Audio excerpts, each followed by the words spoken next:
I was given a Mitsubishi VHS hi-fi machine. I was told that this was working, although I hadn't tried it. I'd been sitting on it for a few months, and I figured I'd just grab this thing and see whether this is something that we can make a video on. And plugged it in, put a tape in it. The tape didn't come back out, so I guess it is something that we can fix.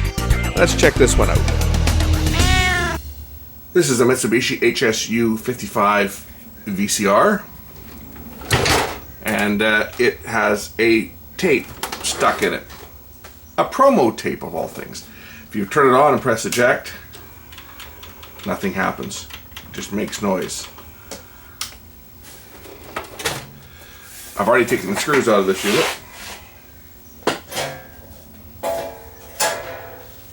That's because I put the tape in it, you see, when I went to test it, and it wouldn't eject the tape. I guess I could have taken the tape out manually and showed you guys me putting the tape in, but the tape won't complete the loading cycle. It just does that. The loading motor came on initially, but the tape never loaded.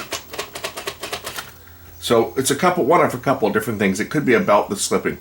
The cassette mechanism on these units was operated by a large belt that went between the capstan motor over here and the reel table, or the reel drive mechanism.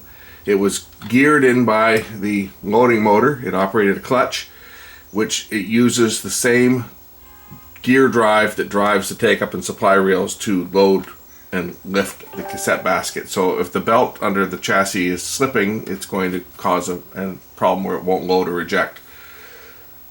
So that may be the issue on here. I don't know if that's the only issue on this one or not. But before we can go any further, we actually have to get the tape to load. So let's remove the bottom. I have to remove all the screws here.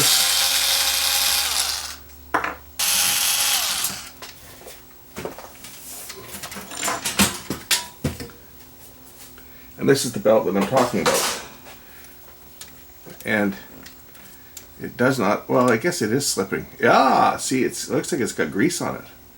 Yeah, this belt is, well, is it the belt slipping or is it the mechanism that's jammed? Could be either. Could be the belt that's slipping, but it may not be. The belt seems to have a little bit of torque. It could be just the mechanism itself is gummed up and jammed. These are the gears that turn the loading mechanism up and down. We'll try a different belt on this, or maybe even just clean this belt, because this belt looks like it's got grease that may have dripped from the mechanism.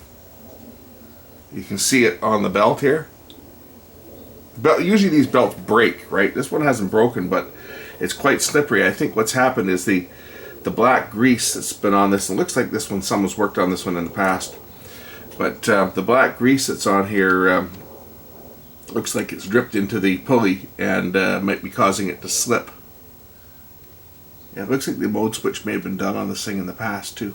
I don't know. I just got this machine given to me, so I don't know the history of it. So I don't know whether there's any other faults with this unit or whether it's just a belt that's slipping. But we'll cross that road when we get there. But first we have to get the unit loading a tape. So I'll try finding a new belt for this thing and see if I can find one that will actually work.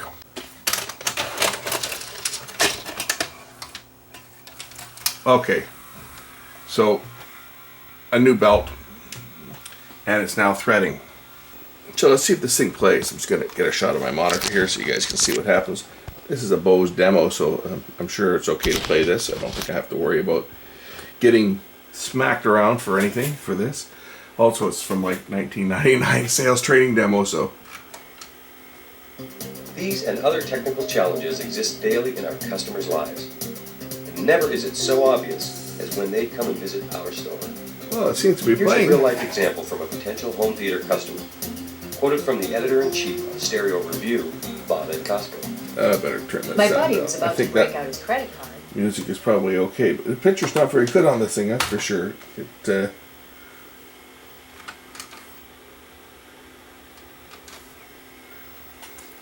But I just noticed something on here. I'll give you guys a close-up of this. So look at this capacitor. It's in the process of exploding. Holy smoke. Have you ever seen that?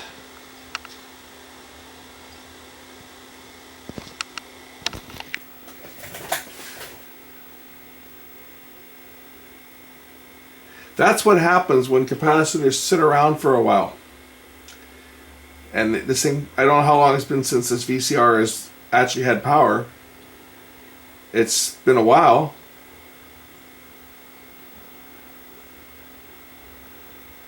Look at that. That cap is bad. Obviously. It wasn't doing that when I first powered this thing up. But since I put power to this thing, that cap has started puking onto the board. This is what happens on all those old camcorders. You know, people have their old camcorder sitting in a bag for, 2, 3, 4, 5, 10 years. And they haul their camcorder out because they want to transfer their old home videos. And they turn their camcorder on. And it comes on and it works. And they get about halfway through the first 2-hour tape. And then the camera dies. That's if it even works at all. A lot of times they don't even work. A lot of times caps just leak like this onto the board. But many times they sit there, and what's happened is the electrolytic has, over the years, gone either acidic or base, and it's been sitting there eating away at the leads that come through the seal. And the seal has now failed. Power is applied to it. As soon as the capacitor starts to charge up, the electrolytic starts to get a bit warm, starts to get gas off a bit, because when you charge and discharge an electrolytic capacitor, there's always some slight gases that are produced, just like when you charge and discharge a battery. They build up pressure, a little bit of pressure, and you end up with that. And you can see it's turning green, so it's actually attacking the copper. It's corrosive. And there you go. It's that cap is bad. But I'm looking at my picture now, and my picture is getting worse and worse. The color's going bad on it. It could be this. This could be in the color circuit, actually. This cap. I don't know what circuit this is in. Let me just put my finger on here and see whether. Oh yeah. That's in the color. I've got no color now at all. So I have a couple problems on this thing to fix. You see, and I just touched the board a bit in that area, as you can see. So this, we'll start out, change that cap, see what else is gone. There's probably other ones that are doing the same thing on this particular unit. The colors come back now. Nope, it's gone again.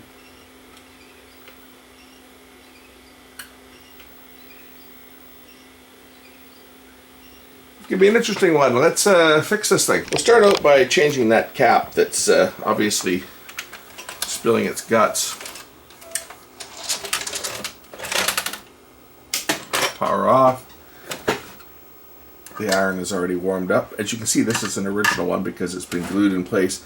And this is not that crappy circuit glue. This is actually circuit glue that doesn't. I don't think this stuff goes bad. Not like that yellow stuff.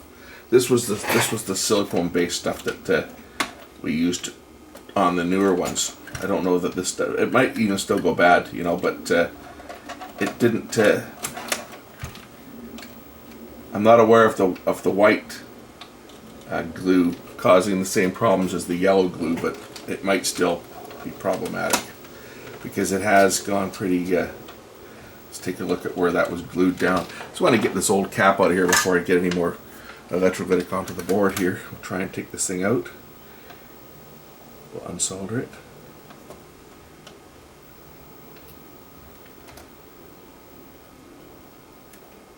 So that we can look at it. Negative is it's marked on the board anyway, but anyway, let's get a little closer look at this bad cap. And in case you guys have been wondering where I've been for the past week, I've been on holidays.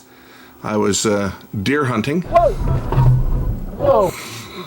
I almost got one too. Wait for the video on that. I missed them by about that much. Big buck too. That is pretty ugly.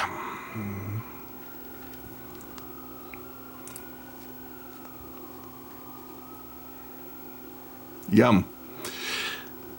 Let's just wipe that crap off there. Take a look at that seal, so we can see how this has failed.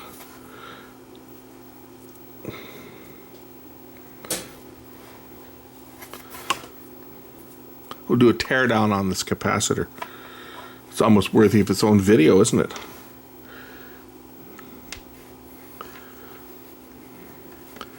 But see, this thing just started spewing its guts when I plugged this thing in for the first time here. It wasn't leaking when I started on it. At least I don't think it was leaking. I didn't see it, but I sure saw it after I powered it up.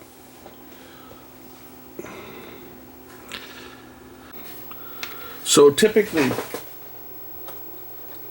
what happens on these is the electrolytic attacks the rubber cap here.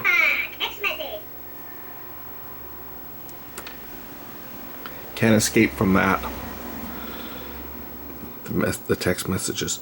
The electrolytic becomes corrosive and it attacks the rubber. And right in here where the wires come through, it eats through it. And if I open this thing up, maybe we'll do that. Maybe we'll cut this thing open. Because it's at 100 at 16. So we'll cut it down here. Try not to lose the pieces when I chop it in half. That didn't work, did it? Sort of.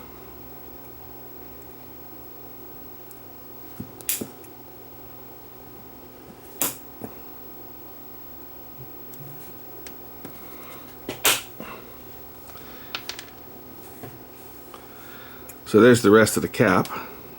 Actually pull the foil out of here.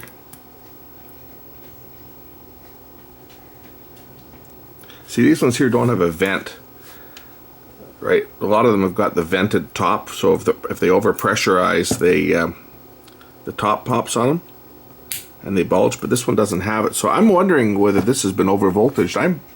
I'm curious. Is maybe this cap failed because the voltage is too high?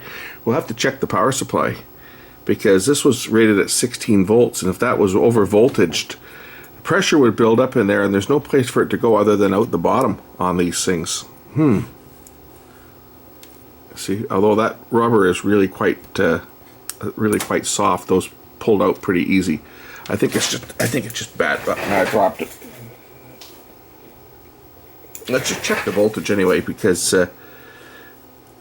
But what happens is the electrolytic, when if it goes corrosive, either base or acidic, which happens if it's sitting in a discharged state. It's not supposed to happen, but as the story went, going way back to the 90s, was that a engineer that worked for one of the capacitor companies, that's a Nikon on that cap, and I doubt very much whether it's counterfeit, but you never know. But I mean, this unit was built in the 90s, and we started having capacitor problems in the 90s, so it could very well be. As the story goes, there was an engineer that wasn't happy, a disgruntled employee. It tends to happen.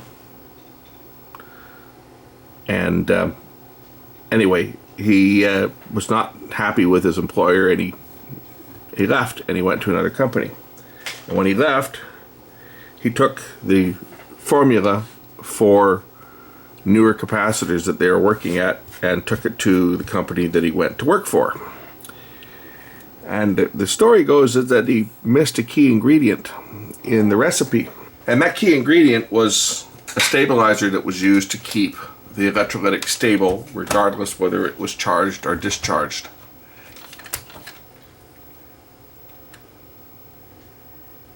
And what was happening was, when the capacitors were discharged, they were becoming slightly base or alkaline. And that was what was causing them to leak was the base electrolytic was eating through the rubber plug and causing the electrolytic to leak onto the board. That was a rumor that was floating around. Okay, whether there's any truth to it or not, that was certainly floating around in the service industry back in the day. I'm just going to put the meter on here and measure what voltage is actually across where that capacitor was, and just see whether it's being over voltaged or not. I'll turn the machine on.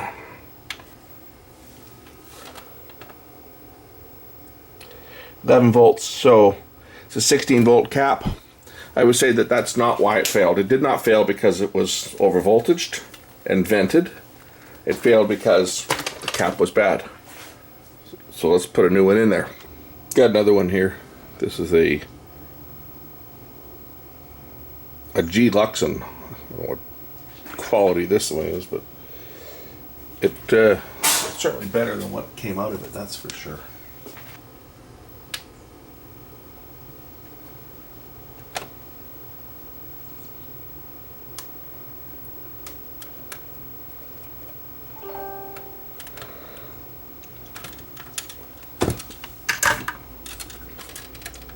Oh, someone's going to complain about the way I tacked that down. I don't care, okay? It's my machine. And yeah, it is a new cap. Just one that had leads shortened on it. It's not like I put a used one in. Although if I had one, I would probably put a used one in here. Okay, let's see whether this goes boom.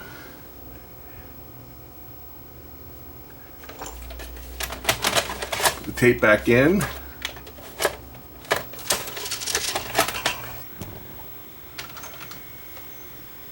Oh yes, I do believe the color has returned.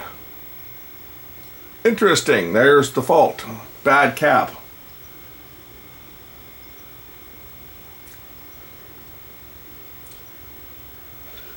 I'm sure there's probably other caps that are bad in this unit. In fact, I can damn well pretty much guarantee that there are other ones bad in these ones, because these Mitsubishis had a real tendency of power supply problems.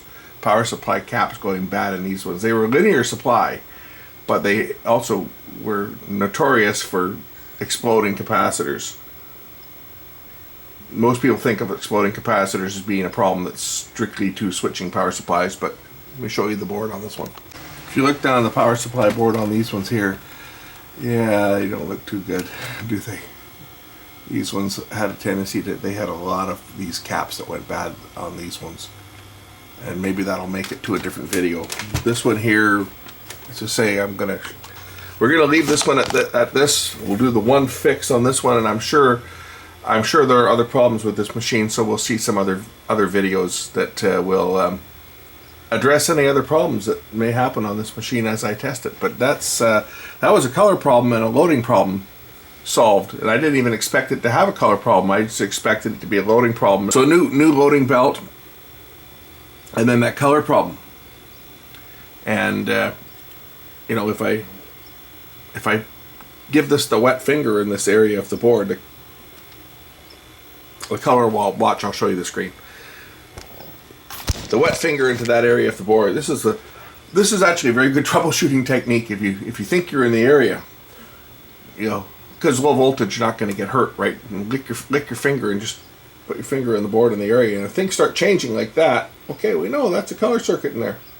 Without even looking at the schematic, you can tell that that's a color circuit. And to have that capacitor leaking in there, well, yeah, that was causing excessive ripple and stuff to get through, and that's causing a problem. Rewind the tape.